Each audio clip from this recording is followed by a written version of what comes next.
يا من هو الله الذي لا إله.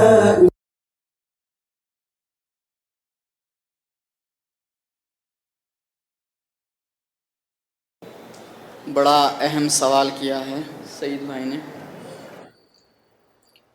دیکھیے، کوئی چیز اگر بار بار حاضر ہو رہی ہے تو اس کا ایک بہت مجرب طریقہ یہ ہے کہ 1166 وَإِن يَكَادُ الَّذِينَ كَفَرُوا لَيُزْلِقُونَكَ بِأَبْصَارِهِمْ لَمَّا سَمِعُوا الذِّكْرَ وَيَقُولُونَ إِنَّهُ لَمَجْنُونٌ وَمَا هُوَ إِلَّا ذِكْرٌ لِّلْعَالَمِينَ. جو اس آیت کا نقش ہے 1166 کا، وہ دونوں بازوؤں پر باندھ دیا جائے، اور اگر اور زیادہ پریشان کر رہا ہے تو دونوں گھٹنوں پر بھی باندھ دیا جائے اس نقش کو، یعنی دائیں طرف بھی بائیں طرف بھی. اور اسی کی اور تاثیر برقرار رکھنی، بڑھانی ہو، مطلوب ہو، تو اس پر یہی آیت مذکورہ 21 مرتبہ پڑھ کر دم کر کے پھر باندھا جائے. انشاءاللہ بار بار کی حاضری رک جائے گی. اور رہا دوسرا سوال کہ سامنے اگر کسی کی حاضری ہو جائے تو کیسے حاضری کو کنٹرول کیا جا سکتا ہے، تو علیقاً ملیقاً طلیقاً انت تعلم ما فی قلوبہم، اگر آپ نے باقاعدہ اس کی زکوٰۃ نکال رکھی ہے تو 7 مرتبہ پڑھ کے پانی پر دم کر دیں اور وہ پانی اس پر چھڑک دیں، اور پلا بھی سکتے ہیں اور نہ اس کو اوپر چھڑک دیں. لیکن یہ کام تبھی کریں جب آپ باقاعدہ علیقاً ملیقاً طلیقاً کے عامل ہوں. انشاءاللہ. جن حضرات نے مہینے 1.5 مہینے پہلے سے سوالات بھجوائے ہیں، پہلے ان کے جوابات، اس کے بعد اگر وقت ہو تو برجستہ سوالات دیے جا سکتے ہیں، ورنہ پھر ان کے جوابات تو وقت کی قلت کی بنا پر نہیں دے پائیں گے. حضرت مولانا فیصل صاحب سے ایک سوال ہے. السلام علیکم ورحمۃ اللہ. آج جناب والا کی خدمت میں بغرض استفسار و اطمینان دل بے قرار طالب علمانہ سوال ہے کہ ریاضت حصار کی زکوٰۃ میں آخری جملہ حافظ و رقیب و وکیل و ناصر و نصیر و یا اسرافیل ہو، اس میں جو یا اسرافیل ہے، اس سے ایسا لگ رہا ہے کہ ہم معین و مددگار کے طور پر اس فرشتے کو یا پھر اس نام کے موکل کو پکار رہے ہیں، جبکہ علماء اکرام کہتے ہیں کہ یا رسول اللہ صلی اللہ علیہ وسلم اور یا محمد نہیں کہنا چاہیے، الا یہ کہ ہم قبر اطہر پر حاضر ہوں. اور ظاہر سی بات ہے کہ فرشتہ یا موکل کا درجہ رسول اکرم صلی اللہ علیہ وسلم سے کم ہی تو ہیں، پھر کس طرح ان کے ساتھ لفظ ندا یا لگایا جا سکتا ہے؟ نیز یہی اشکال بندے ناچیز کو حروف تہجی کی زکوٰۃ کے سلسلے میں ہے. اگر کوئی یہ کہتا ہے یا زید یا بکر وغیرہ تو بندے کو اس پر اشکال ہے. برائے مہربانی تشفی بخش عنایت جواب عنایت فرمائیں. بسم اللہ الرحمن الرحیم. رب اشرح لی صدری ویسر لی امری واحلل عقدۃ من لسانی یفقہوا قولی. رب زدنی علما یا فتاح وبک نستعین. یہ ایک انتہائی پیچیدہ سوال ہے جو اکثر شاگردوں کے ذہن میں پریشانی کا باعث بن رہا ہے. سوال یہ ہے کہ عمل میں یا زکوٰۃ کی ادائیگی کے دوران موکلین کو حرف ندا کے ساتھ پکارنا، جیسے یا جبرائیل یا میکائیل، یہی ہے نا سوال، اور پھر حروف تہجی کی جو زکوٰۃ ادا کرتے ہیں اس میں جو اسماء موکلین ہیں ان کے ساتھ حرف ندا لگا کر پکارنا، یہ کیسا ہے؟ اور وہ کہتے ہیں کہ جب ہمارے اور آپ کے آقا جناب محمد الرسول اللہ صلی اللہ علیہ وسلم کے نام نامی اور اسم گرامی کے ساتھ لفظ یا لگا کر پکارنے کو ہمارے اکابرین منع کرتے ہیں، الا یہ کہ ہم روضہ اقدس کے روبرو کھڑے ہوں، تو دور سے اس طرح موکلین کو ندا دینا یہ کہاں تک جائز ہے؟ کیا یہ شرک کے دائرے میں نہیں آتا؟ میرے بزرگوں اور دوستوں، اس بارے میں 2-3 طرح کے جوابات ہیں. پہلا جواب یہ ہے کہ یہ ہمارے اکابرین کا بتایا ہوا عمل ہے، اور ہمارے اکابرین نے عملیات کے سلسلے میں اس بات کا حد درجہ خیال رکھا ہے کہ کہیں شرک تو دور کی بات ہے، شرک کا شائبہ تک اس کے اندر داخل نہ ہو۔ اسی لیے حضرت اقدس استاد محترم رحمۃ اللہ علیہ نادی علی کے سلسلے میں کبھی کسی شاگرد کو آپ نے تعلیم نہیں فرمائی، جہاں تک میں جانتا ہوں کسی شاگرد کو آپ نے نادی علی کی تعلیم نہیں فرمائی، جبکہ دیگر عاملین حضرات کے پاس اس عمل کی بڑی اہمیت ہے، کیونکہ اس میں براہ راست شرک کا شائبہ نظر آتا ہے۔ نادی علی مظہر العجائب تجد عونا لک فی النوائب کل ہم وغم سینجلی۔ یہ اس طرح ایک مرتبہ میں نے سوال کیا تو فرمایا فیصل بھائی میرے استاد نے منع کیا ہے، پھر جب وہ موضوع آیا تو طلسماتی دنیا میں حضرت اقدس رحمۃ اللہ علیہ نے اس سلسلے میں ایک مضمون لکھا ہے اور اس کی ترمیم کی ہے۔ ترمیم اس طرح ہے کہ نادی علی یا اللہ یا اللہ یا اللہ مظہر العجائب تجدہ یا اللہ یا اللہ، یعنی ضمیر جو ہے اللہ کی طرف آپ نے اس کو منسوب کر دیا۔ تو میرے دوستو، اگر ہمارے استاد محترم نے اور ہمارے اکابرین نے اس بات کی تعلیم دی ہے تو کیا انہیں اس بات میں یہ خیال نہیں تھا کہ ہم خواہ شرک میں پڑ رہے ہیں یا ہمارے شاگردوں کو شرک میں مبتلا کر رہے ہیں؟ ہمارا ایمان ہے، ہمارا اعتماد ہے، ہمارے اعتماد کا، ہمارے بھروسے کا یہ تقاضا ہے کہ آمنا وصدقنا۔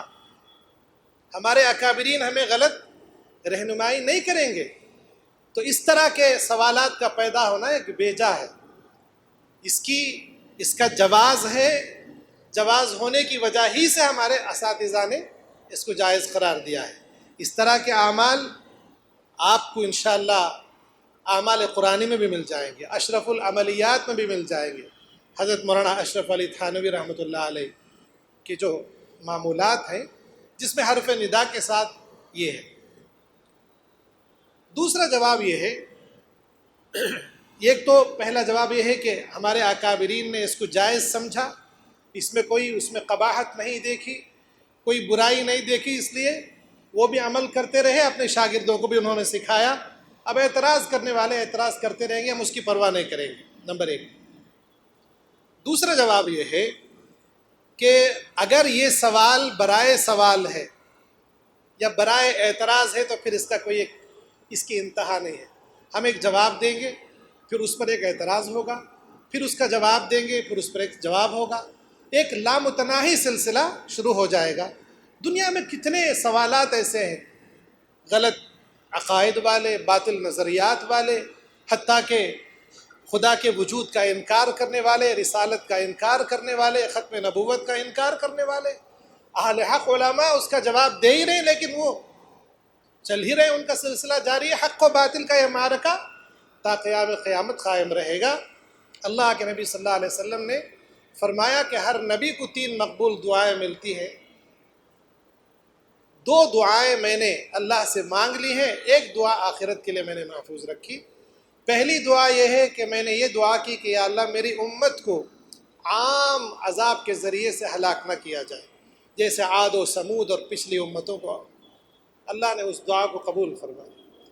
دوسری دعا اللہ کے نبی نے یہ کی کہ یا اللہ میری امت میں اختلاف نہ ہو، جھگڑا نہ ہو، اختلاف رائے نہ ہو، تو اللہ نے منع کر دیا کہ نہیں، یہ نہیں ہو سکتا۔ 2 دعائیں ہو گئی۔ تو یہ اختلاف، یہ اعتراض، حق و باطل کا یہ سلسلہ جاری رہے گا، اس کی کوئی انتہا نہیں ہے، اختتام نہیں ہے۔ یہ ہاں، اگر برائے تشفی اپنے اطمینان قلب کے لیے اگر آپ چاہتے ہیں تو مجھے بھی یہ وسوسہ پیدا ہوا تو میں نے حضرت اقدس رحمۃ اللہ علیہ سے میں نے سوال کیا تھا، بس طالب علمانہ، کیونکہ کبھی کبھی حضرت بہت بے تکلف رہتے تھے اور کچھ مذاق اور مزاح کی باتیں بھی ہوتی تھی، تو اس وقت میں ہمت کر کے اس طرح کے سوالات پوچھ لیتا تھا۔ کبھی کبھی ایک جلالی کیفیت ہوتی تھی۔ ایک مرتبہ میں فجر کے بعد چائے لے کر گیا، مجھے مدت سے اس بات کی تلاش تھی کہ یہ جو 440 کا نقش ہے نا، ہم آٹے کا گولا بنا کر ڈالتے ہیں. میں بہت غور کیا کہ یہ کس آیت کا نقش ہے. تو اس دن مجھے پتہ نہیں تھا کہ حضرت پہ کچھ کیفیت طاری ہے. یہ ہوتا ہے اللہ والوں کے ساتھ. حدیث میں بھی ثابت ہے سرکار دو عالم صلی اللہ علیہ وسلم پر کبھی کبھی ایسی کیفیت طاری ہوتی تھی. کبھی تو آپ گھر میں آپ حضرت عائشہ کا ساتھ دے رہے ہوتے، آٹا گوندتے، اپنا کپڑا دھوتے، اپنے جوتے خود سی لیتے. کبھی کیفیت یہ ہوتی خود حضرت عائشہ کو نہیں پہچانتے. ام المومنین فرماتی ہے ایک مرتبہ میں اندر گئی، حجرے میں سلام کیا، حضور نے پوچھا من؟ قلت عائشہ. یا رسول اللہ میں تو عائشہ ہوں. قال من عائشہ؟ کون عائشہ؟ یا رسول اللہ عائشہ تو بنت ابو بکر، ابو بکر کی بیٹی. فرمایا من ابو بکر؟ کون ابو بکر ہے؟ حضور نے حضرت عائشہ نے فرمایا کہ ابو بکر ابن قحافہ. کون ابو بکر ابن قحافہ؟ یہ کیفیت. اور کبھی کبھی ایسا. تو اس دن میں نے سوچا کہ آج حضرت سے پوچھ لوں گا. میں نے پوچھا کہ حضرت وہ جو 440 کا جو نقش ہے نا، یہ کس آیت کا ہے؟ کیونکہ یہ ہر معاملے میں کام کرتا ہے. نقش ہر کارا. اچانک حضرت کے چہرے کا رنگ متغیر ہوا. فرمایا فیصل بھائی میں نے تو اپنے استاد سے سوال نہیں کیا ایسا. میں فوراً سمجھ گیا، بولا حضرت معافی چاہتا ہوں، بس میں جاننے کے لیے پوچھ لیا ہے معلومات. غور کرو آپ کو معلوم ہو جائے گا، آپ غور کرو.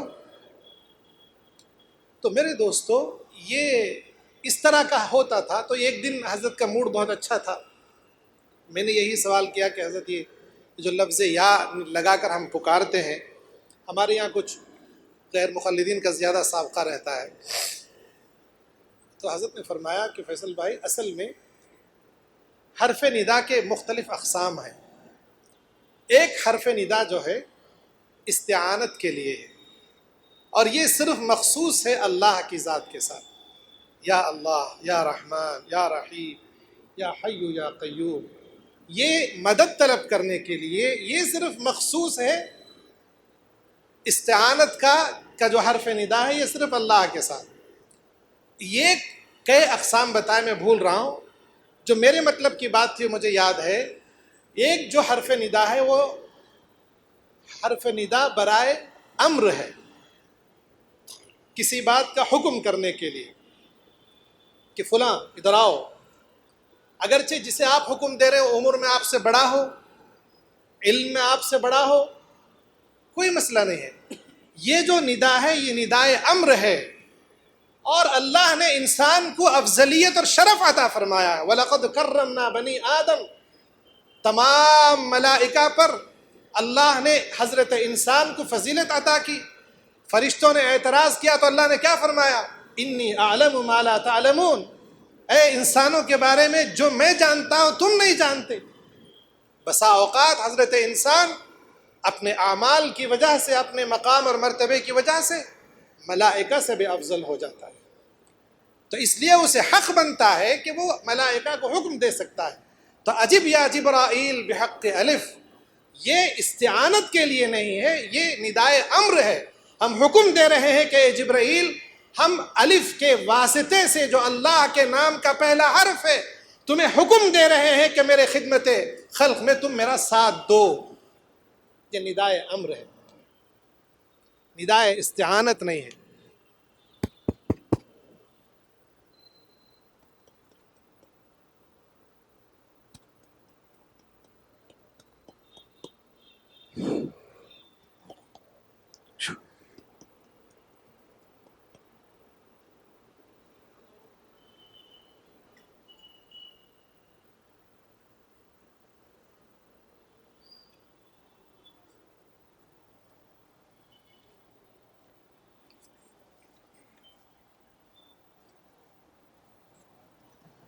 جی، یہ چونکہ سوال تھوڑا سا اہم سوال ہے تو جواب بھی تھوڑا سا طویل ہے، تو سمجھ میں آ گئی نا بات. یہ ندائے استعانت نہیں ہے، بالکل دماغ سے نکال دیں. ندائے امر ہے، حکم دے رہے ہیں ہم موکل کو کہ آپ آؤ اور ہمارا ساتھ دو.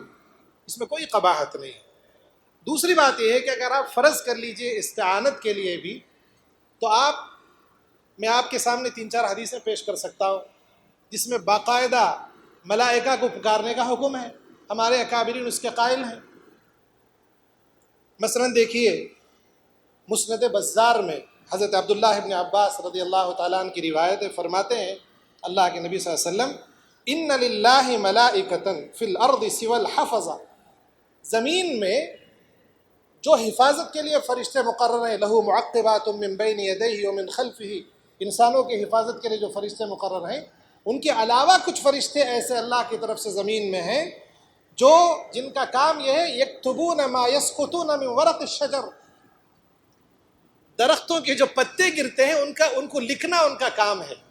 وما تسقط من ورقۃ الا یعلمها، قرآن میں اللہ تعالیٰ فرماتا ہے ہم سمجھتے ہیں کہ درخت کے پتے گر رہے ہیں، لیکن پتوں کا گرنا بھی ہمارے رب کے علم میں ہے، اور فرشتے اس کو لکھتے ہیں، مخصوص فرشتے ہوتے ہیں. یکتبون ما یسقط من ورق الشجر، تو ان کا ایک اور کام یہ ہے، اللہ کے نبی فرماتے ہیں فَإِذَا أَصَابَ أَحَدُكُمْ عَرْجَةً بِأَرْضِ فَلَاتٍ فَلْيُنَادِ أَعِينُوا عِبَادَ اللَّهِ.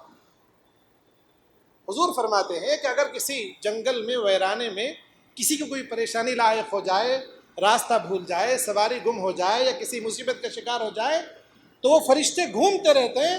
تو فرمایا کہ یہ آواز دو کہ اے اللہ کے بندو میری مدد کرو، اعینوا عباد اللہ. امام مسند بزار کی روایت ہے، حضرت عبداللہ ابن، اس کی سند بھی صحیح ہے بالکل.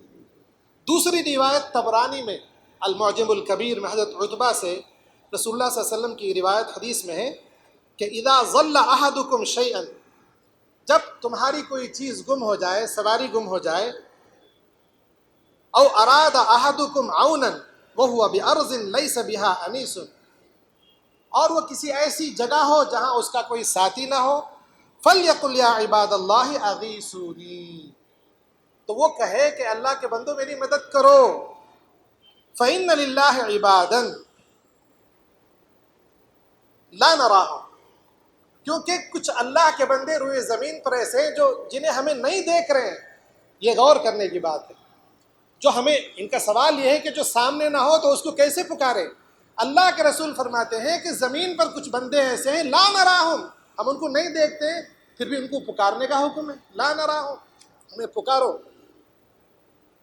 اور تیسری روایت علامہ امام نووی رحمۃ اللہ علیہ نے اپنی الاذکار کتاب میں حضرت عبداللہ ابن مسعود، اکابرین صحابہ سب راوی ہیں اس کے، فرماتے ہیں کہ رسول اللہ صلی اللہ علیہ وسلم نے فرمایا اذا انفلتت دابۃ احدکم بارض فلات، اگر تمہارے میں سے کسی کی سواری کسی جنگل میں کھو جائے، فلینادی یا عباد اللہ، تو اسے چاہیے کہ وہ ندا دے کہ اللہ کے بندو احبسو، میری سواری کو روکو.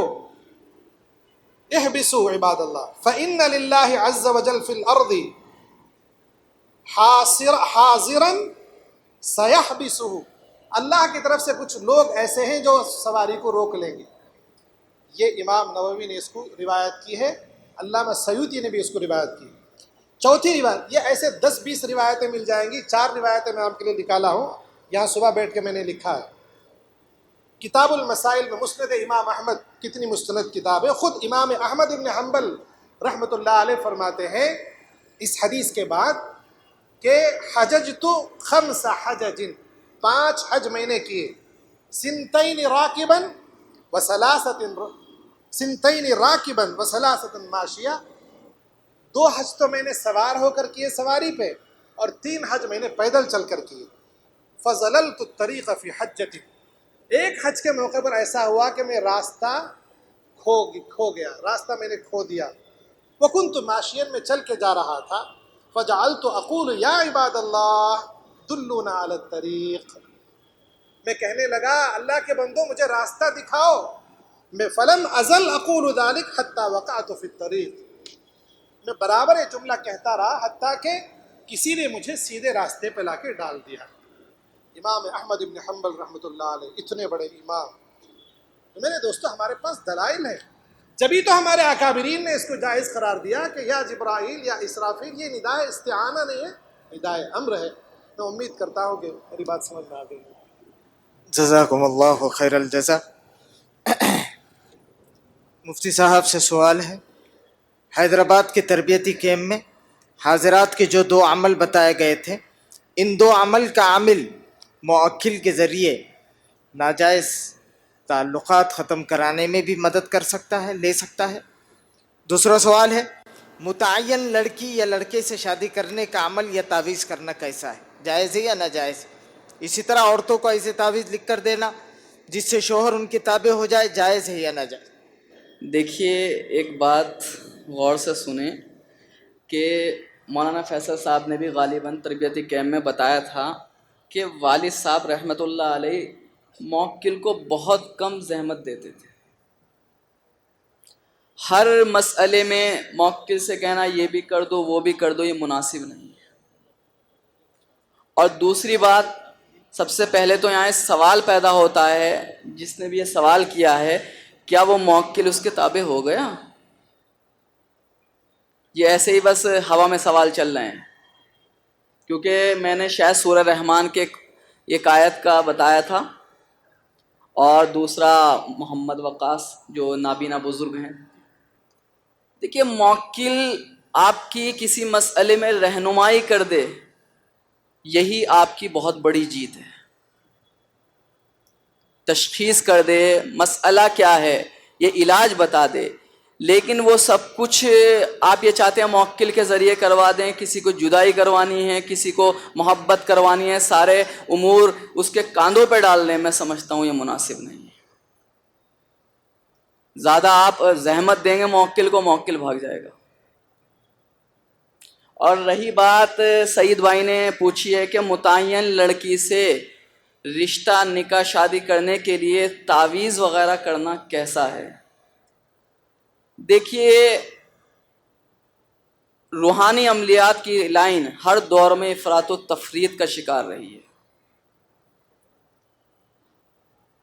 افراط میں تو وہ لوگ مبتلا ہیں کہ تعویذات اور روحانی عملیات کے ذریعے ہر مسئلے کو حل کرنا چاہتے ہیں وہ، اور تفریط یہ ہے کہ وہ روحانی عملیات کے سرے سے ہی قائل نہیں ہیں۔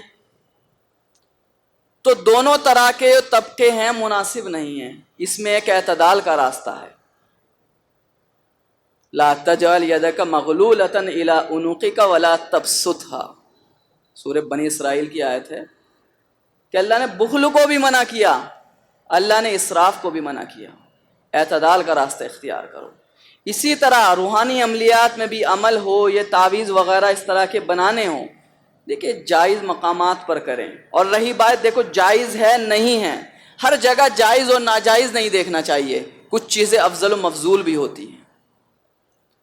والد صاحب کبھی کالا جوتا نہیں پہنا کرتے تھے، آپ نے غور کیا ہوگا شاگردوں نے پرانے، والد صاحب کے پاؤں میں کبھی کالا جوتا نہیں رہتا تھا، براؤن کلر کا پہنتے تھے۔ تو ایک مرتبہ مولانا فیصل صاحب نے پوچھا، حضرت یہ آپ کبھی کالا جوتا نہیں پہنتے، کالا جوتا پہننا ناجائز ہے؟ انہوں نے کہا نہیں۔ مجھے ایک بزرگ نے کہہ دیا تھا کہ خانہ کعبہ کا غلاف کالا ہے اور تم کالے جوتے پہنتے ہو۔ تو میں نے ان بزرگ سے یہ سوال کیا تھا کہ یہ ناجائز ہے؟ انہوں نے کہا نہیں ناجائز نہیں، لیکن خلاف ادب ہے، مفضول ہے۔ اسی طرح جو نکاح کا مسئلہ ہوتا ہے، یہاں جواز اور عدم جواز کو بالائے طاق رکھ دیجئے فی الحال۔ دیکھیے ماں باپ کتنی محبت سے پالتے ہیں اولاد کو، کیا کیا قربانیاں دے کر بچے کو جوانی تک پہنچاتے ہیں، اس کی تعلیم، اسی طرح اس کے دیگر مصارف اور دیگر خواہشات کی تکمیل کرتے ہیں۔ کیا ہم اس کا صلہ یہ دے کہ اپنی مرضی سے نکاح کر لیں؟ اما یبلغن عندک الکبر احدہما او کلاہما فلا تقل لہما اف ولا تنہرہما وقل لہما قولا کریما۔ قرآن تو یہ کہہ رہا ہے انہیں اف تک مت کرو۔ جو اس طرح کی واردات، اس طرح کے واقعات، اس طرح کے خواہشات عاملین کے پاس آتی ہیں، وہ یقیناً اس طرح کی ہوتی ہیں، ماں باپ کو دھتکار کر آتے ہیں۔ کوئی نکاح، یہ شادی کوئی ایسا مسئلہ نہیں ہے عام، یہ کوئی چھوٹا فیصلہ نہیں ہے، بلکہ زندگی کا بڑا اہم فیصلہ ہوتا ہے۔ چھوٹے سے چھوٹے فیصلے میں زندگی میں ماں باپ کو حکم کو ترجیح دینی چاہیے، اور ماں باپ جس درجہ اور جس طریقے سے ہمارے بارے میں سوچ سکتے ہیں کوئی سوچ بھی نہیں سکتا۔ ان کے تجربات آپ سے کہیں زیادہ ہوتے ہیں، اور ان کی حتی الامکان کوشش یہ رہتی ہے کہ ہے نا ہماری اولاد کو لڑکا ہو تو لڑکی بہتر سے بہتر ملے، اور لڑکی ہو تو اس کو لڑکا بہتر سے بہتر ملے۔ نصیب کے والدین ساتھی نہیں ہوتے، وہ الگ بات ہے کس کی تقدیر میں کیا لکھا ہوا ہے، تقدیر لکھنے والا اوپر بیٹھا ہے. لیکن ماں باپ تو حتی الامکان یہ کوشش کرتے ہیں کہ ان کو داماد بھی اچھا ملے اور ان کو بہو بھی اچھی ملے. تو دوستو یہ عدم جواز اور جواز ہر چیز میں نہیں دیکھنا چاہیے. بعض چیزیں ایسی ہوتی ہیں افضل المفضول بھی ہوتی ہیں. ماں باپ کی اتنی قربانیاں ہوتی ہیں، کیا ان قربانیوں کا ہم انعام، ان قربانیوں کا صلہ ہم یہ دیں؟ کسی بھی لڑکی کو بازار سے اٹھا کے لے آئیں، کہیں سے اپنی مرضی سے شادی کر لیں، کیا یہ طریقہ صحیح ہے؟ اور رہی بات تعویذوں کے ذریعے، اور رہی بات جہاں تک جائز اور ناجائز کی، دیکھیے اگر لڑکی بالغ ہے اور خود تیار ہے وہ، تو اس میں ماں باپ کی شریعت کی روح سے کہہ رہا ہوں جائز ہے. بالغ لڑکا لڑکی شادی کر سکتے ہیں کفو میں، اس میں ماں باپ کی شرط ضروری نہیں ہے حکم. لیکن میں وہی کہوں گا آپ ہر چیز کو جائز اور جائز اور ناجائز کی صورت سے مت دیکھیں، بلکہ یہ دیکھیں کچھ چیزیں افضل و مفضول بھی ہوتی ہیں. اپنی ماں باپ کی قربانی ہے، اپنی ماں باپ کی محبتوں کو دیکھتے ہوئے کوئی فیصلہ لیں اس سلسلے میں.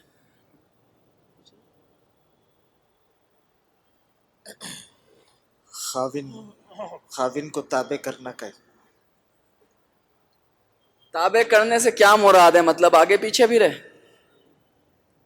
دیکھیے ایک بات سنیے، رہی بات آج کل دیکھیے بہت عام ہو گیا ہے. میں نے بلکہ مولانا سعید صاحب سے کہا، میں نے جو مریض دیکھے ابھی سفر میں، یقین کیجئے تقریباً 70% مریض، میں بلا مبالغہ کہہ رہا ہوں، یہی والے مریض تھے کہ شوہر کا ظلم، جیٹھانی کا ظلم، نندوں کا ظلم، ساس کا ظلم.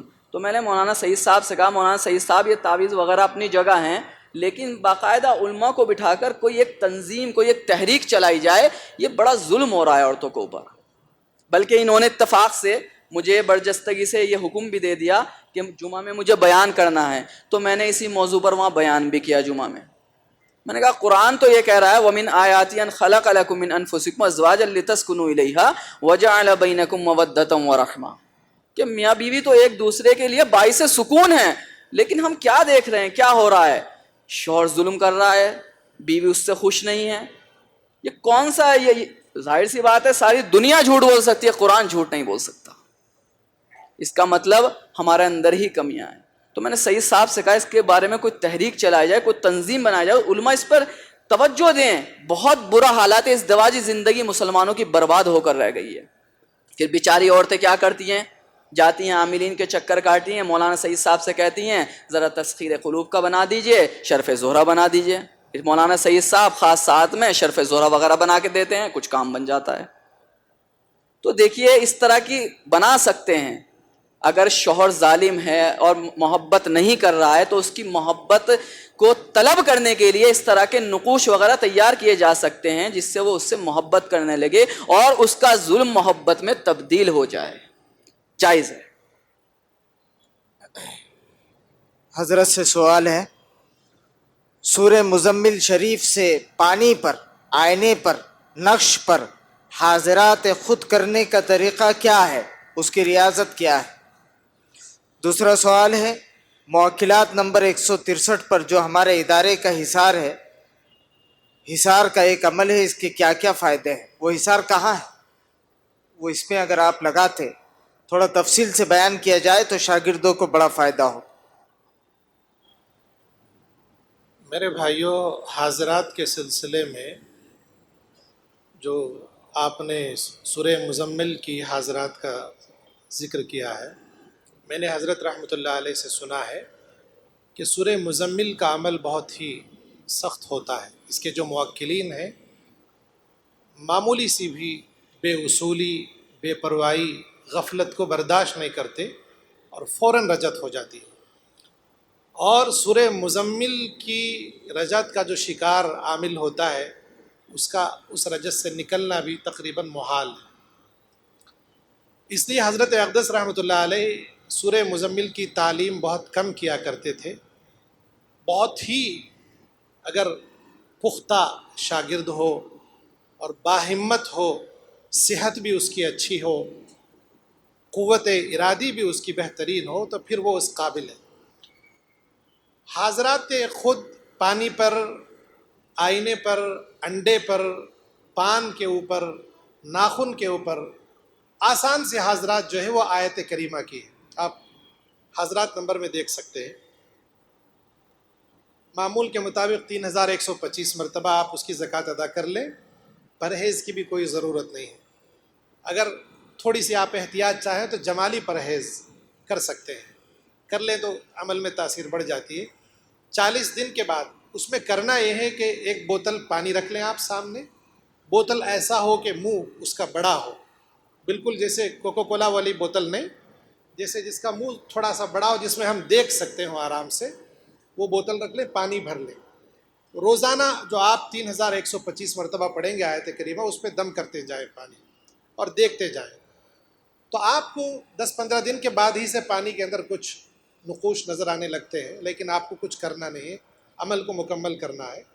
40 دن کے بعد پھر آپ اس پر 100 مرتبہ آیت کریمہ پڑھ کے دم کریں گے. جس نیت سے بھی کریں گے, کسی مریض کا حال معلوم کرنا ہے, کسی غائب کا حال معلوم کرنا ہے, کسی جگہ کے بارے میں حال معلوم کرنا ہے, آپ دل ہی دل میں یا پھر زبان سے آپ حکم دیجئے اس آیت کے موکل کو. پانی میں آپ کو بالکل ٹی وی کی طرح نظر آئے گا انشاءاللہ. ایسے ہی آئینے پر بھی آپ کر سکتے ہیں. جو چہرہ دیکھتے ہیں وہ آئینہ نہیں ہے, جو شیشہ ہوتا ہے نا, شیشے پہ آپ کاجل لگا دیں, کاجل پہ آپ کو نظر آئے گا. ایسے انڈے پہ بھی آپ کاجل لگا دیجئے, اس پہ دم کیجئے, اس میں آپ کو نظر آئے گا. ناخن پہ, انگوٹھے کے ناخن پہ بھی آپ دیکھ سکتے ہیں, اپنے ناخن پہ, مریض کے ناخن پہ کر سکتے ہیں. تو میں یہ مشورہ دوں گا کہ سورہ مزمل اگرچہ بہت ہی مؤثر ہے, لیکن ہماری استعداد کو دیکھتے ہوئے میری رائے یہ ہے کہ آپ اس کو نہ کریں. یہ والے حاضرات آپ کر سکتے ہیں, یا اس کے علاوہ حضرت بہت سارے آسان یا کاملو والے حضرات ہیں. ایسے حضرات آتے, یا کاملو اکملو کمالو, یا کامل حاضر شو, یا حضور عیل بحق کامل, کامل خلیفہ حاضر شو. کچھ دن پڑھ لیجئے, آپ کو نظر آئے گا. آپ کے, میں کرتا تھا شروع میں. آسان سے حضرات بہت ہیں. حضرت وقاص صاحب کے حضرات ہیں. میرے دوستو, یہ سب آسان جتنا ہو سکے ہم کو حضرت نے اس فن کی تسہیل کی ہے. آسان بنا, کیوں ہم چکر میں پڑے؟ تو اس لیے آسان جو راستہ اس کو اختیار کرنا ہے. دوسرا سوال, اچھا, موکلات نمبر 163 صفحے پر میں سمجھتا ہوں غالباً آیت الکرسی کا عمل ہوگا شاید, میرے خیال سے. جو ہم زکوٰۃ ادا کرتے ہیں باموکل آیت الکرسی, اسی کا عمل ہے غالباً وہ. اس کے بہت سارے فوائد ہیں. سب سے بڑا فائدہ تسخیر ہے. آپ اس کے ذریعے اگر آپ مذکورہ طریقے جس طرح حضرت اقدس نے اس میں لکھا ہے, اگر اس طرح سے اس کی زکوٰۃ ادا کر لیں, پھر آپ جس کا تصور کر کے پڑھیں گے وہ آپ کا بے دام غلام بنے گا, مسخر آپ کا ہو جائے گا انشاءاللہ. سب سے بڑا فائدہ تسخیر ہے. اس کے علاوہ فتوحات بھی ہے, مقبولیت بھی ہے, علاج معالجہ بھی ہے, لیکن اہم ترین فائدہ جو ہے تسخیر کا ہے. مفتی صاحب سے سوال ہے,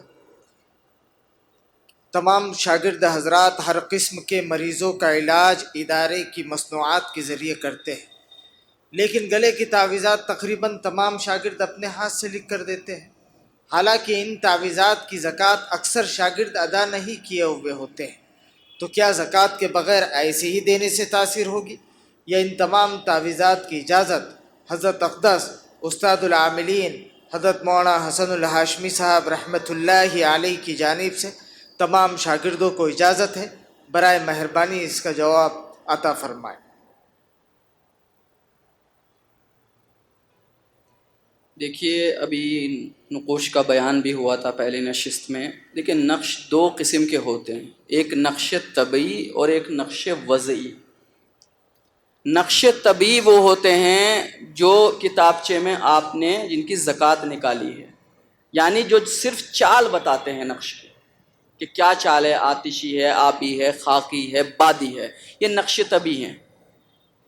جہاں تک ان نقوش کا تعلق ہے تو ان کو کرنے کے لیے اجازت کی ضرورت نہیں ہے. والد صاحب نے خود کتابچے کی پیشانی پر یہ عبارت درج کی ہے کہ کتابچہ ملنے کا مطلب یہ ہے کہ تمام اس میں موجود کتابچے میں جتنی ریاضتیں ہیں, چاہے وہ نقوش سے متعلق ہو, آیت الکرسی کا اظہار ہو, میں نے اجازت دے دی, لیکن البتہ ان کی زکوٰۃ نکال لیجیے.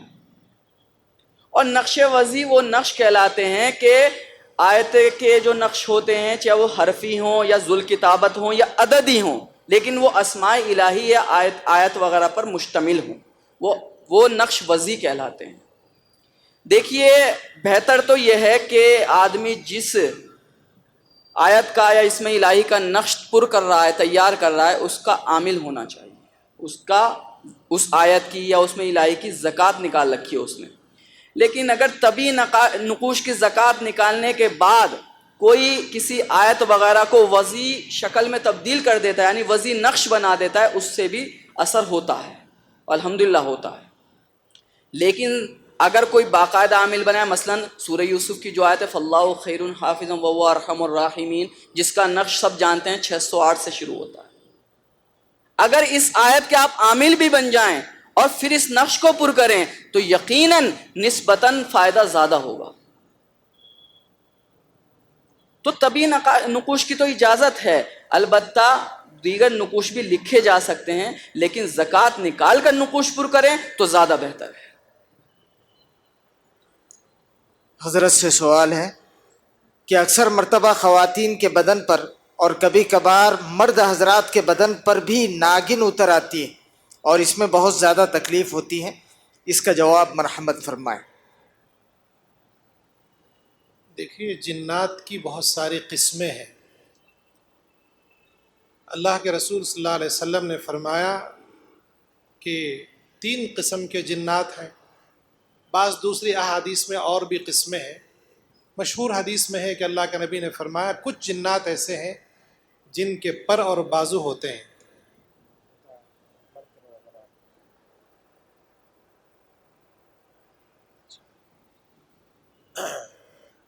اور وہ ہوا میں اڑتے رہتے ہیں۔ دوسری قسم اللہ کے نبی نے فرمایا کہ حیات و کلاب، جنات کی ایک قسم سانپوں کی شکل میں رہتے ہیں، کتوں کی شکل میں رہتے ہیں، اور ایک قسم یہ ہے کہ جو بھٹکتے رہتے ہیں، کبھی ادھر کبھی ادھر کبھی ادھر کبھی ادھر، یحلون وینحزون، کو اس طرح الفاظ ہیں ذہن سے نکلتے ہیں۔ تو اب مریض پر، ہمارے پاس بھی بہت ایسے مریض آتے ہیں بالکل سانپ کی طرح لوٹنا، زمین پر گرنا، سانپوں کی طرح اشارہ کرنا۔ ابھی حال میں ایک مریض میرے پاس آئے تھے، نوجوان لڑکا تھا، بس آیا اور میں نے پوچھا کہ بھائی کیا مسئلہ ہے، تو پھر حاضری شروع ہو گئی، اور بالکل وہ ہاتھ اٹھا کے ناگن کی طرح جیسے وہ کرنے لگے۔ میں نے پوچھا بھائی کیا بات ہے، بولو کیوں؟ تو وہ بولنے لگا کہ صاحب دیکھو میں فلاں جگہ، ہم قبیلے کی شکل میں رہتے ہیں، یہ جس مکان میں رہتا ہے وہ ہمارا ٹھکانہ ہے۔ کچھ قریب 200 سال پہلے کی بات بتا رہا تھا کہ ایک قافلہ وہاں سے گزرا، وہ قافلے میں ایک آدمی تھا جو بڑا رئیس تھا، اس کا انتقال ہوا تو وہ اپنا سامان دفینہ یہاں دفن کر دیا، اور ہم اس پر قابض ہیں، یہ اس مکان کے اوپر، یہ لڑکا یہاں رہتا ہے، تو ہم اس کو نہیں چھوڑیں گے۔ میں نے کہا بھائی اس کا اس میں کیا قصور ہے، اب تو آبادی ہو گئی، اور اللہ کے رسول کے حکم کے مطابق آپ کو انسانوں کی آبادی چھوڑنا ہے۔ تو کہنے لگا کہ صاحب اگر آپ چاہیں تو آپ کو دے سکتا ہوں میں وہ دفینہ۔ میں بولا مجھے نہیں چاہیے، آپ اس آدمی کو چھوڑیں، بالکل سانپوں کی طرح۔ تو اس کا مطلب یہ نہیں کہ کوئی ناگن آ گئی اس کے اوپر، اور پھر اس کی بنیاد پر لوگ غیروں کے پاس جاتے ہیں، جیسے سانپ کا جو ہود ہوتا ہے وہاں جا کے دودھ ڈالنا، انڈا اسے پلانا، پوجا کرنا، نعوذ باللہ من ذالک، یا غیروں سے منتر ونتر کرانا، یہ سراسر شرک ہے۔ اس کا علاج وہی ہے جو دفع جنات کا علاج ہے، چاہے وہ کسی بھی طرح کی حرکت کرے، دفع جنات کا علاج انشاءاللہ وہ موضوع مغرب کے بعد ہے، اس میں کچھ تفصیل سے بتاؤں گا انشاءاللہ تعالی۔ دوسرا سوال پوچھتا اس میں رجعت مال کے اوپر، ہو یہ بڑا ساتھی پوچھ رہا ہے، رجعت جانی اور مالی، جانی کا تو ذکر کیا گیا لیکن مالی کا ذکر نہیں کیا گیا، اگر آپ مناسب کرتے تو سوال کو سوال ایسا تھا، ناگن جب بدن پہ آتی ہے تو پوری پھنسیاں آ جاتی ہیں، اس کی وجہ سے زخم بنتا اور درد ہوتا ہے۔ جی نشانات عجیب و غریب، میں ایک مریضہ کا علاج کر رہا ہوں، نام آتے ہیں، میرے فوٹو ہے موبائل میں، بالکل نام آتا ہے، یاسمین اور زینب، پورے جسم پہ۔ پہلا کیس ہے میں جو دیکھ رہا ہوں، جنات ہے کچھ بھی کر سکتے ہیں، اللہ کے نبی نے فرمایا کہ ان الشیطان یجری من الانسان مجرى الدم، وہ تو خون کی طرف دوڑتا ہے جسم کے اندر، وہ کچھ بھی کر سکتا ہے. اور شیطان جنات بھٹکاتے ہیں عامل کو علاج، صحیح علاج کرنے میں، اس لیے اس کا واحد علاج دفع جنات کا علاج. آپ جم کے کیجئے، بھاگ جائے گا انشاءاللہ تعالیٰ. قرآن کے سامنے کوئی چیز رکنے والی نہیں. تو دوسرا سوال یہ ہے کہ رجعت مال، جب رجعت پڑتی ہے تو جان پر بھی پڑتی ہے، مال پر بھی پڑتی ہے. بہت سارے احباب گروپ میں بھی سوال کرتے رہے. پچھلے تربیتی کیمپ میں جو حیدرآباد ہی میں ہوا تھا، میں نے عرض کیا تھا، حضرت رحمۃ اللہ علیہ سے سنا ہوا، جان پر جو رجعت ہوتی ہے، آپ وہ ویڈیو محفوظ ہے، سن سکتے ہیں. مال پر جب رجعت پڑتی ہے تو عامل پائی پائی کا محتاج ہو جاتا ہے، روزی کے سارے دروازے بند ہو جاتے ہیں اور وہ فقیر اور قلاش ہو جاتا ہے. یہ مال پر رجعت ہے. اس کا بھی بہترین علاج حضرت اقدس رحمۃ اللہ علیہ فرماتے تھے، اور وہ طریقہ یہ ہے کہ اس صورت میں رجعت جان کا جو علاج ہے وہ بھی کرنا ہے. رجعت مال کا جو علاج ہے اس میں حضرت اقدس رحمۃ اللہ علیہ وہی 440 والا نقش، آٹے کے گولے والا 7 بناتے تھے. فرماتے تھے کہ جمعہ کی نماز کے فوراً بعد بنانا ہے، 7 آبی چال سے نقوش. اور پھر 1 روپے کے 11 سکے، نئے سکے ہوں تو افضل ہے. تو 77 سکے لینا ہے 7 تعویذوں کے لیے. ہر تعویذ کے ساتھ 11 سکے ہمیں ڈالنا ہے تالاب میں. تعویذ تیار ہو گئی، 7 تعویذ اور 77 سکے آپ کو لینا ہے. اور آپ کو ہر سکے کے اوپر آیات 7 پڑھنا ہے. آیات 7 کیا ہے؟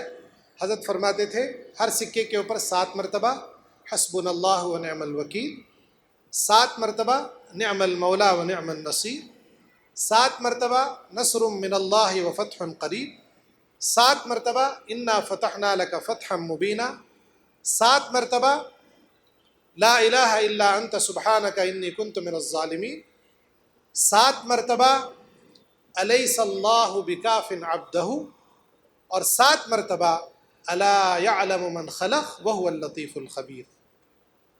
یہ آپ کو پڑھنا ہے. ہر سکے پہ یہ 7 آیتیں 7 مرتبہ.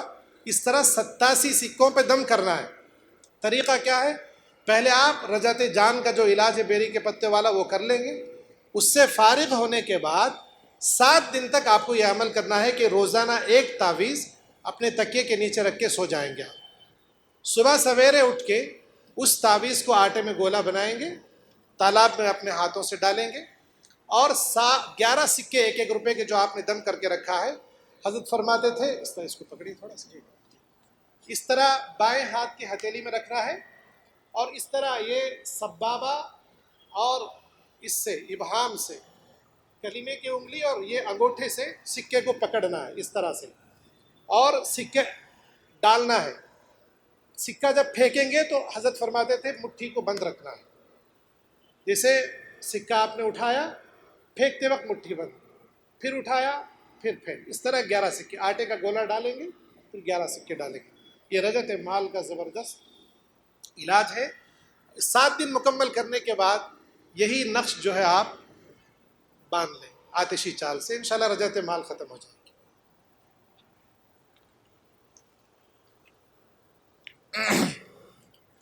مفتی صاحب سے سوال ہے، ہماری ریاضتیں پوری ہونے کے بعد اور کچھ اپنی قرآنی آیتوں کی زکوٰۃ ادا کرنے کے بعد خدمت خلق کی لائن میں آنے کے بعد بھی اگر ہمارے مریضوں کو ہم سے فائدہ نہ ہو تو ہم کیا کریں؟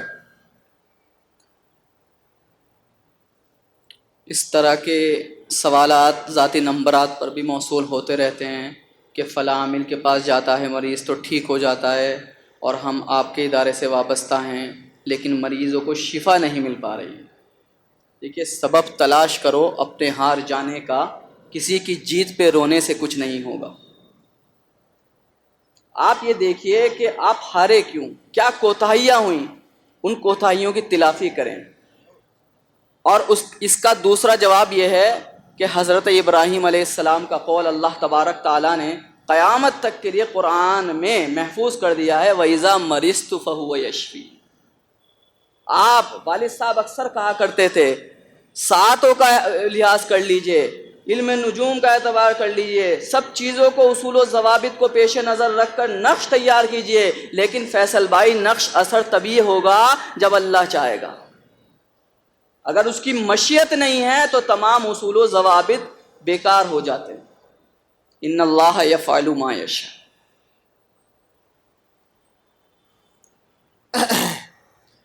حضرت سے سوال ہے، جب میں شاگرد بنا تو رمضان المبارک شروع ہونے کی وجہ سے رہبری نہ ملنے پر سب سے پہلے میں نے چلہ قلب قرآن کیا، 40 دن کا پورا کیا، پورا پرہیز کے ساتھ، تو کیا اس کا اعتبار ہوگا یا نہیں؟ اس کا اعتبار نہیں ہوگا، کیونکہ قلب القرآن کا جو مرحلہ ہے وہ بعد کا ہے۔ اندراج النہایہ فی البدایہ، آپ گھوڑے کو پیچھے ڈال کے گاڑی کو سامنے ڈال دیا، ایسا نہیں ہے۔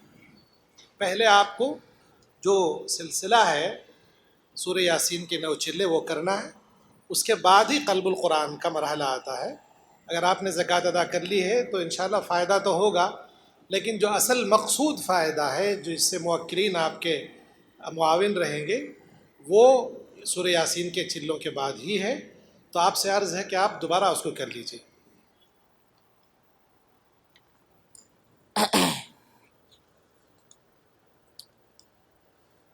مجھ آپ سے سوال ہے، اگر کوئی شخص تعویذ کی زکوٰۃ نکالنے کے لیے نقش لکھے لیکن وہ پانی میں آٹے کی گولیاں بنا کر نہ ڈالے، پھر 1 سال کے بعد اسے یاد آئے تو وہ کیا کرے؟ کیا 1 سال کے بعد وہ ڈال سکتا ہے؟ اس سے اس کی زکوٰۃ ادا ہوگی یا پھر سے لکھنا ہوگا؟ دوسرا سوال، جو تعویذات زکوٰۃ ادا کرنے کے بعد لکھے جاتے ہیں جسے زندگی بھر لکھنا ہوتا ہے، اس تعویذ کو اگر زکوٰۃ نکالنے کے بعد ہم نہیں لکھ پا رہے ہیں تو کیا وہ نقش قابو سے نکل جائے گا؟ نمبر 3، بعض علماء کہتے ہیں عملیات کو مستقل پیشہ مت بناؤ، یا کابرین کا طریقہ نہیں ہے، اس وجہ سے بعض عاملین مستقل کرنے کو ٹھیک نہیں سمجھتے۔ مدلل اور ٹھوس جواب دے کر اطمینان قلب عطا فرما۔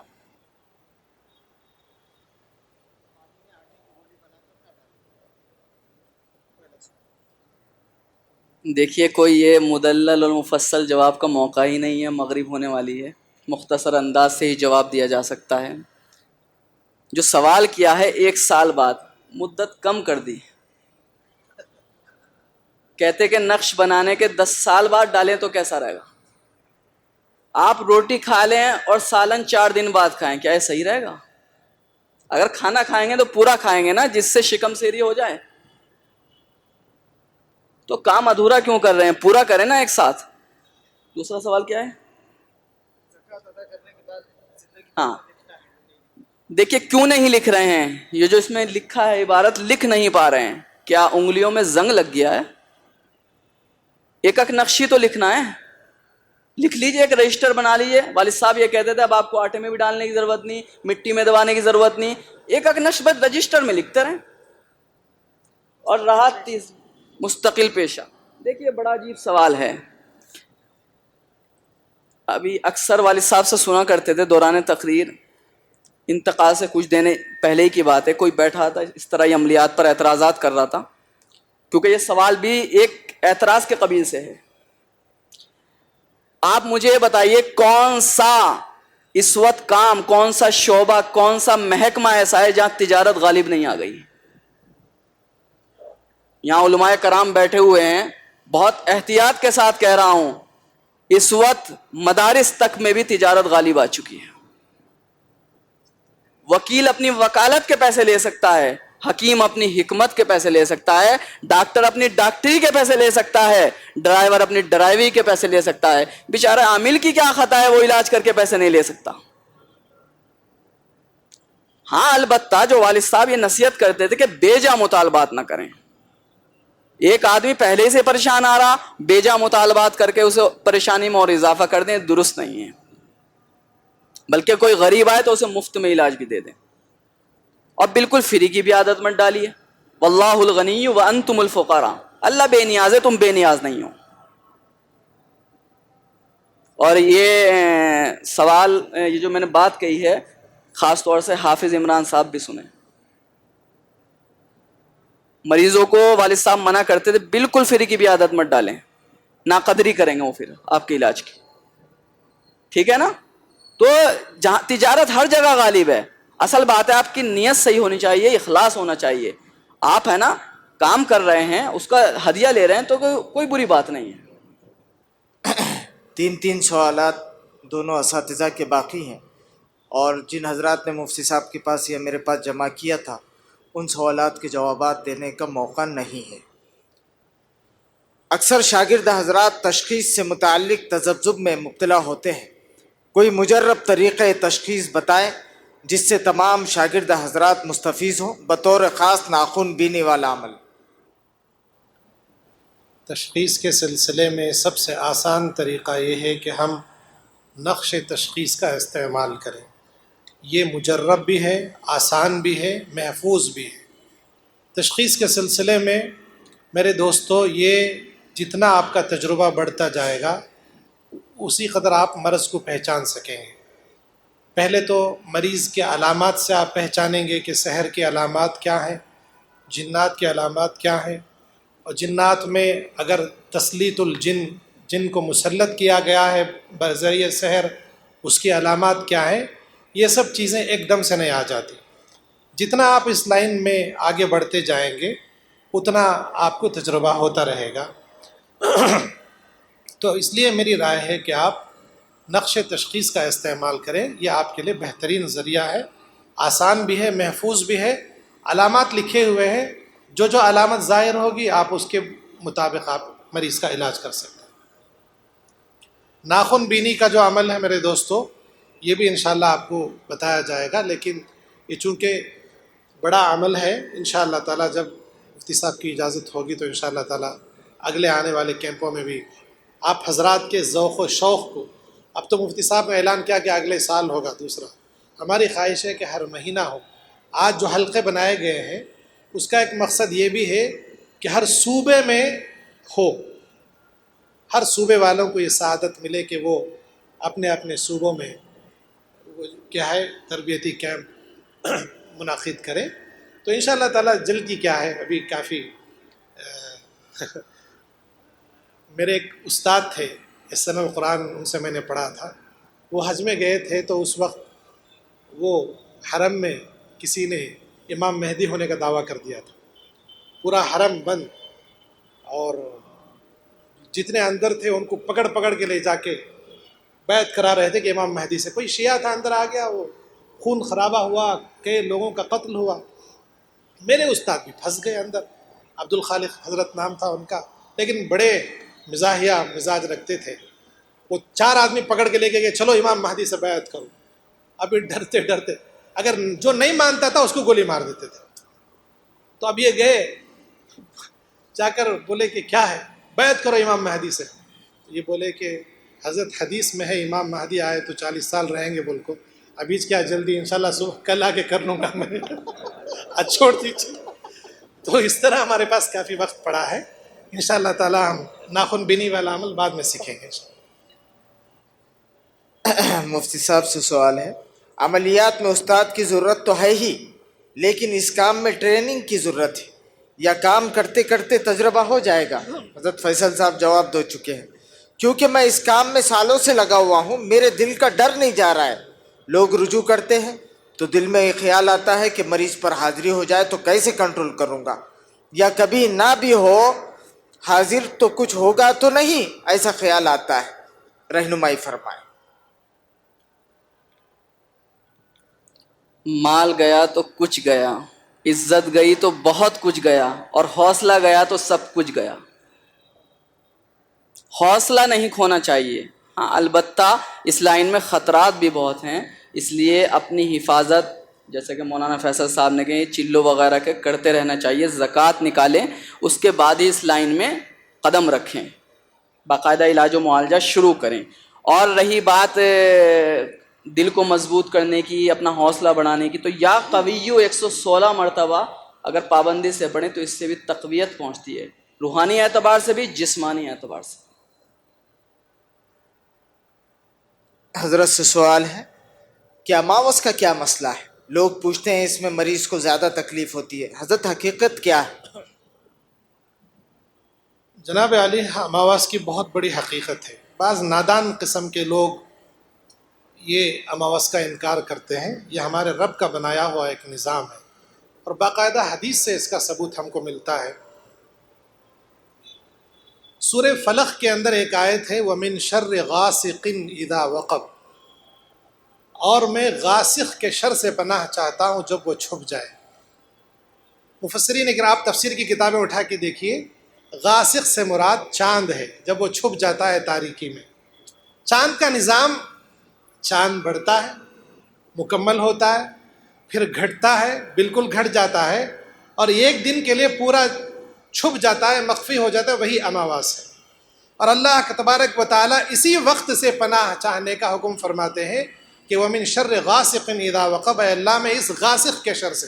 حدیث میں آتا ہے کہ اللہ کے رسول صلی اللہ علیہ وسلم جب بھی چاند پر نظر فرماتے تھے، فرماتے دعا کرتے تھے، اللہم انی اعوذ بک من شر ھذا الغاسق، اے اللہ میں اس غاسق کے شر سے پناہ مانگتا ہوں۔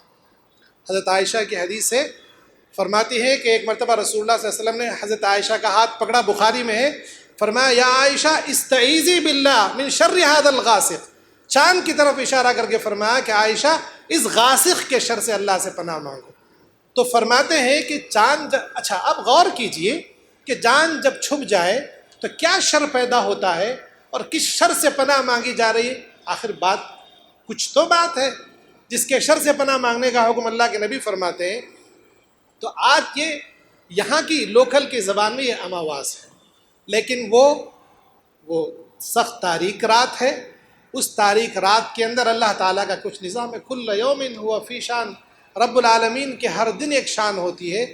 دیکھیے مغرب کا وقت ہوتا ہے، اللہ کے نبی فرماتے ہیں بچوں کو باہر مت چھوڑو، برتنوں کو ڈھانک کر رکھو، چولہا اور شمع کو بجھا دو، تالا لگا لو گھر کا، کیونکہ اللہ تعالیٰ اپنی مخلوقات کو پھیلاتے ہیں۔ اسی طرح ان راتوں میں جو تاریک راتیں ہوتی ہیں، چاہے وہ پورنمی کی رات ہو جب چاند مکمل ہو جائے، یا پھر اماواس کی رات ہو، تو اس کائنات کے اندر شر کا غلبہ ہوتا ہے، شیاطین کو قوت ملتی ہے، تو وہ اپنی بھرپور قوت کے ساتھ انسانوں پر حملہ کرتے ہیں۔ تو اس وقت سے پناہ مانگنے کا حکم ہم کو قرآن آیت میں بھی ہے اور اللہ کے رسول نے حدیث میں بھی تعلیم دی ہے۔ تو اماواس کی حقیقت ہے، خاص طور پر جن لوگوں پہ اثرات ہیں، جادو ہے، جنات کے مریض ہیں، ان کی کیفیت بگڑتی ہے۔ اس لیے مریضوں کو تاکید کرنا چاہیے کہ ان راتوں میں وہ باہر نہ جائیں، تعویذ کا خاص خیال رکھیں، پرہیز کا خاص خیال رکھیں تاکہ وہ شر سے محفوظ رہ سکیں۔ مفتی صاحب سے سوال ہے، ہر عمل چاہے وہ تذکیر موکل کا ہو یا کسی آیت کی زکوٰۃ کا، ایک تو تنہائی، دوسرا پرہیز جلالی جمالی وغیرہ، موجودہ زمانے میں آسانی کے ساتھ یہ پرہیز کیسے کیا جائے؟ یہ تو سب بتاتے ہیں یہ مت کھاؤ وہ مت کھاؤ، لیکن کیا کھا سکتے ہیں یہ بتائیے، اور تذکیر موکل کی ساری شرائط اس زمانے میں کیسے مکمل کریں؟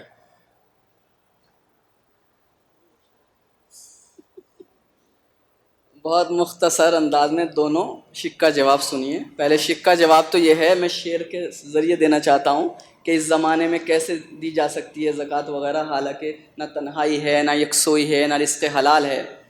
میں جانتا ہوں مجھے خبر ہے یہ دور ہے آگ کا سمندر، میں جانتا ہوں مجھے خبر ہے یہ دور ہے آگ کا سمندر، مگر غم عشق کا سفینہ اسی کی موجوں پہ ہے چلانا۔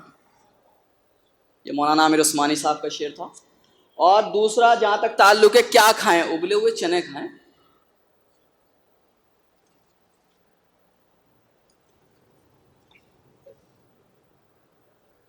حضرت سے سوال ہے، اگر روحانیت پر بندش و رکاوٹ اور رجعت ہو جائے تو اس کی تشخیص اور علاج کیا ہے؟ عامل کی روحانی قوت اگر سلب ہو جائے یا اس پر بندش لگ جائے، یہ ہوتا ہے اکثر دو طرح سے۔ ایک، یا تو جو کوئی مخالف عامل ہوتا ہے اگر وہ اس سے طاقتور ہے تو وہ مقابل عامل کی بندش کر دیتا ہے، اس کی روحانیت کام نہیں کرتی، اس کا تعویذ کام نہیں کرتا، اس کا عمل چلتا نہیں۔ یا پھر جنات میں بھی ایسے جنات ہیں جو جادوگر ہوتے ہیں، طاقتور ہوتے ہیں، عامل اگر کمزور ہے تو اس کی عمل کو سلب کر لیتے ہیں یا باندھ دیتے ہیں، پھر یا تو وہ اس کا تعویذ الٹا کام کرتا ہے یا کام ہی نہیں کرتا۔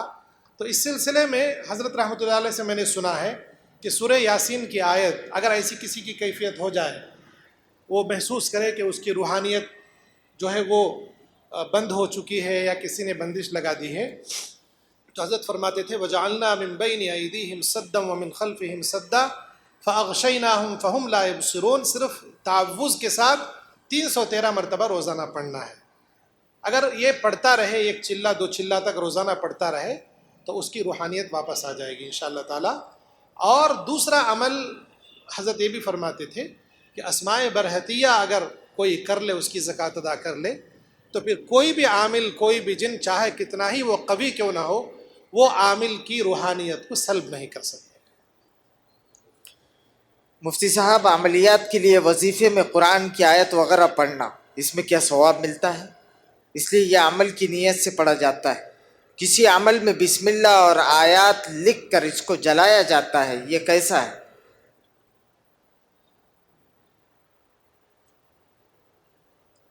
ظاہر سی بات ہے، کسی مسئلے کو ہم قرآن کی آیتوں کے ذریعے حل کر رہے ہیں، یہ اس بات کی علامت ہے کہ ہمیں قرآن پر پورا اعتبار ہے۔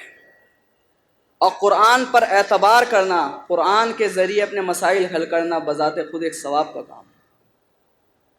اور دوسرا کیا مسئلہ ہے؟ کسی عمل میں بسم اللہ اور آیات لکھ کر جلایا جاتا ہے۔ دیکھیے، قرآنی آیات کو جلانا کے بارے میں علماء کرام نے فرمایا ہے خلاف ادب ہے۔ ایسے اعمال سے بچنا چاہیے جس میں قرآن کی آیتوں کو جلایا جاتا ہے۔ اس لیے اگر کوئی قرآن بوسیدہ وغیرہ ہو جائے تو اس کو دفن کر دیا جائے مٹی وغیرہ میں، جلایا مت جائے۔ دونوں کتابچوں کی تکمیل کے لیے کون کون سی عملیات کرنا ضروری ہے؟ ان کی ترتیب کیا رہے گی؟ ترتیب وہی رہے گی، والد صاحب نے شروع میں لکھا ہے بالترتیب ریاضت کرنا ضروری ہے۔ ترتیب اگر نہیں رہی، بے ترتیب کریں گے تو شاید کامیابی نہیں ملے گی۔ اور رہی بات ریاضتیں کون کون سی، جتنی بھی ریاضتیں ہیں سبھی کرنی ہیں، اس میں کوئی تخفیف نہیں ہونے والی۔ آخری سوال حضرت سے ہے کہ خواب کے ذریعے تشخیص اور علاج کے متعلق مشورہ مرحمت فرمائے، کوئی مجرب عمل عنایت فرمائے۔